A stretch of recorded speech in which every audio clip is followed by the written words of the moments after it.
Good morning. Welcome to the Hawaii Floriculture and Nursery Association's 6th Annual Growers Import Replacement Educational Research Webinar.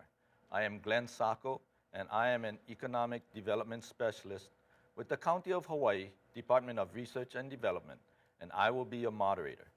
This webinar is being broadcast from the Komohana Research and Extension Center, which is part of the College of Tropical Agriculture and Human Resources, University of Hawaii at Manoa.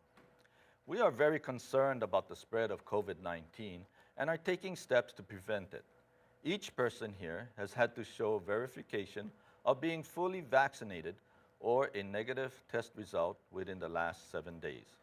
The support personnel and the presenters are practicing social distancing, and there are no more than 10 people in this room.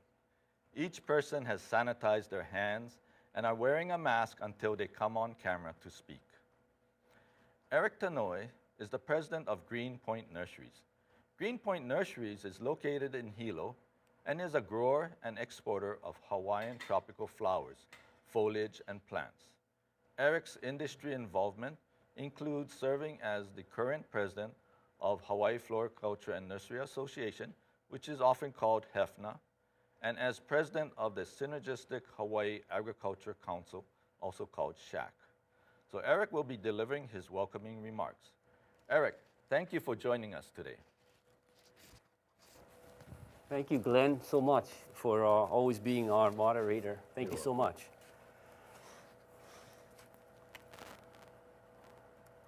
Aloha kako, and welcome to the 6th Annual Growers Import Replacement Educational Research Webinar.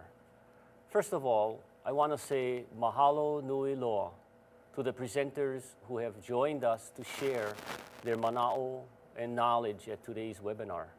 My name's Eric Tanouye, and I am a second-generation flower farmer from Hilo on the Hawaii Island. I am the president of Greenpoint Nurseries, which was founded by my dad, Harold Tanouye.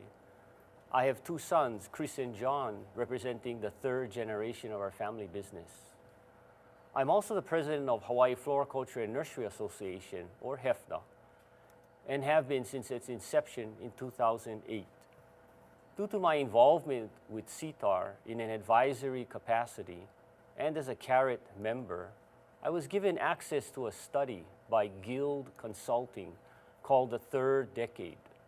Some of you may be familiar with this study, which is an outline of the directions and priorities of the university for the next 10 years.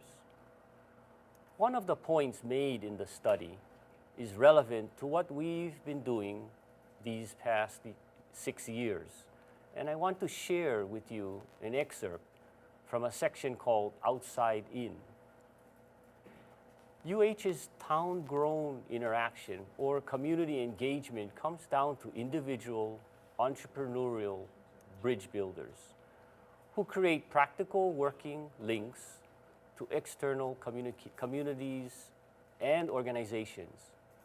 While these isolated efforts need to be incentivized, UH needs to institutionalize and expand on its town-gown relationships. UH must move faster in response to evolving industry needs and with heavy inputs from industry leaders. We need to be entrepreneurial bridge builders and bring together those with solutions and those that put those solutions to work so that we all can succeed together.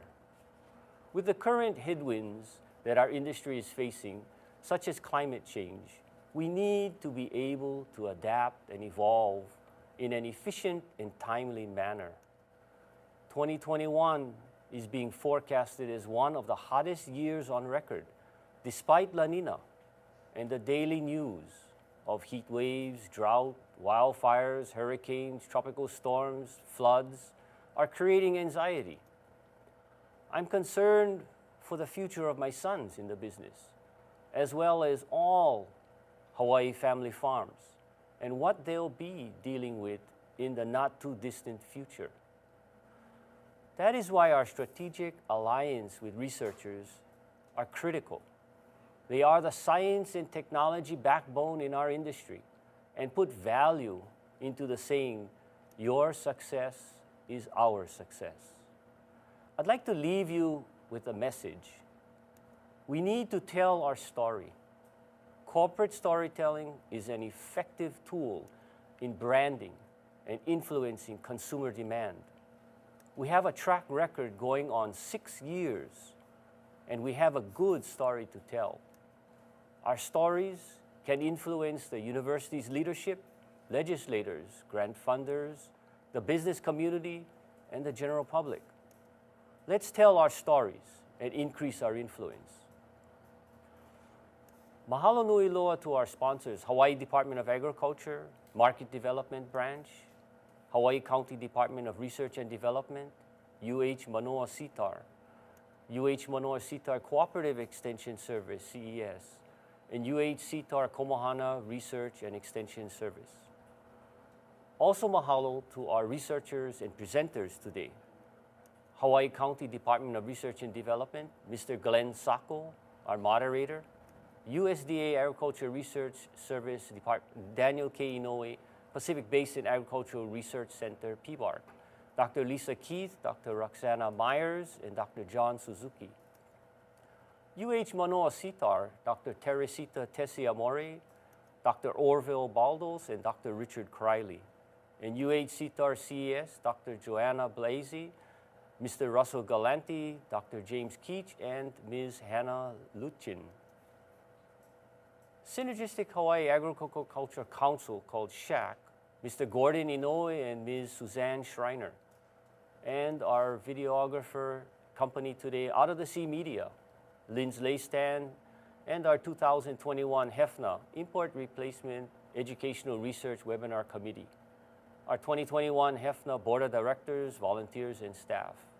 And of course, Ms. Judy Schilling for our administration coordination for HFNA and our webinar today.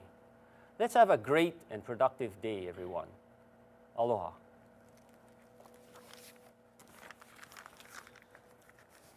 Thank you, Eric, for that opening remarks. So I just wanted to ask you, HFNA covers potted flowering plants, nursery stock, cut flowers, foliage plants, landscape palms, annual bedding, and garden plants also. That's a tremendous, that's a very large area of this ornamental industry. How do you guys do that? Yes, Glenn, we're made up of possibly up to 1,000 farms statewide. And a lot of our farms are family farms all over the state. And it's a very diverse group. So on one hand, it's a complicated group to coordinate.